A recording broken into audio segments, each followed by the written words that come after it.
They weren't just weapons, they were art, precision-forged tools of war. So fast, so unorthodox, so lethal, that if you dropped them into medieval Europe, they wouldn't just shock people. They'd change the game entirely. These are the weapons born in Asia, sharpened through centuries of war, philosophy, and survival. And they were just too deadly for Europe to handle. Let's begin. First up, a perfect circle of death, the chakram. Originating in ancient India, this razor-sharp throwing disc wasn't just for show. It was aerodynamic, precise, capable of slicing through flesh, armor, and bone, from a distance. Used by Sikh warriors and Indian martial artists, the chakram wasn't just thrown straight, it was spun, with a flick of the wrist, in a sideways arc that caught enemies off guard. Unlike European throwing axes or javelins, the chakram could curve, fly farther, and be thrown in rapid succession. Light, deadly, silent. And when it was dipped in poison, let's just say you didn't need perfect aim to make your point. You think fans are harmless? Think again. Meet the Tessen, the Japanese war fan. Made of sharpened steel ribs and disguised as a decorative accessory, it was the ultimate stealth weapon. Samurai and noblemen used it when swords were banned. At court, in temples, even in enemy territory. One moment it's a fan, the next it's slicing through a man's throat like paper.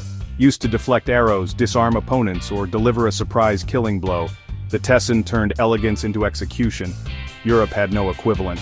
Try bringing a war fan to a medieval banquet, you'd just look ridiculous. In Japan, you were armed. Now this one would give even a battle-hardened knight nightmares. The urumi. Part sword, part whip, all chaos. Forged in ancient southern India, the urumi is a long, flexible blade, more like a steel ribbon than a weapon. When wielded by a master, it whips around the body in wide arcs, slicing anything it touches, friend or foe. The urumi doesn't block, it doesn't parry, it overwhelms. It was used in open battle, often by dual wielders, spinning, twisting, cutting from all angles. You couldn't get close, and if you did, you probably lost a limb. European swordsmen, they trained for predictability. Straight lines, fencing, duels. Throw them into a fight with an urumi. They'd be shredded before they even drew steel. Now picture this. A heavy metal ball on a chain, swung with enough force to crush a skull, from a dozen feet away. The meteor hammer, China's ancient chain weapon, wasn't for the faint of heart. 2 iron weights connected by rope or chain. It could wrap around swords, disarm spears, knock riders off horses, and then come back for a second hit. It was fast, unpredictable, and in the hands of a trained fighter, it was like fighting a tornado. Europe had flails, sure, but nothing with this level of speed, finesse, or madness. In fact, Chinese soldiers trained for years just to keep from hitting themselves. One wrong move, and you cracked your own skull. Now that's commitment to chaos.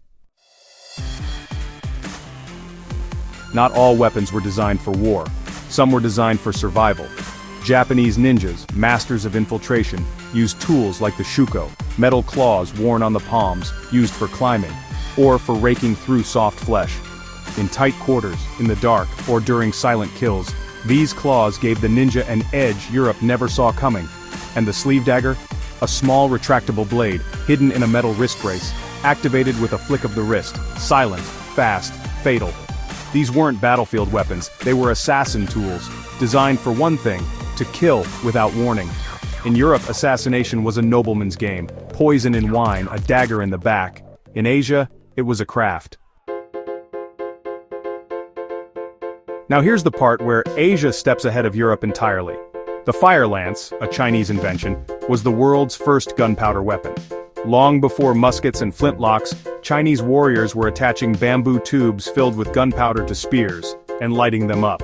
The result? A burst of flame, shrapnel, screaming fire right into the face of the enemy. It didn't just stab, it exploded. Imagine a European knight, armored head to toe, charging into battle. And then, boom, fire to the face. Game over. These weapons weren't just tools of violence. They were born from environments where survival meant adaptation, where battles were fought not just with strength, but with innovation. While Europe was building heavy armor and marching in columns, Asia was perfecting the art of the unexpected kill. Whip swords, poison fans, hidden claws. It wasn't about overpowering your enemy, it was about outsmarting him. These weapons wouldn't just shock Europe, they'd rewrite everything Europe thought it knew about war. In the East, war was an art form, and every masterpiece left blood on the canvas.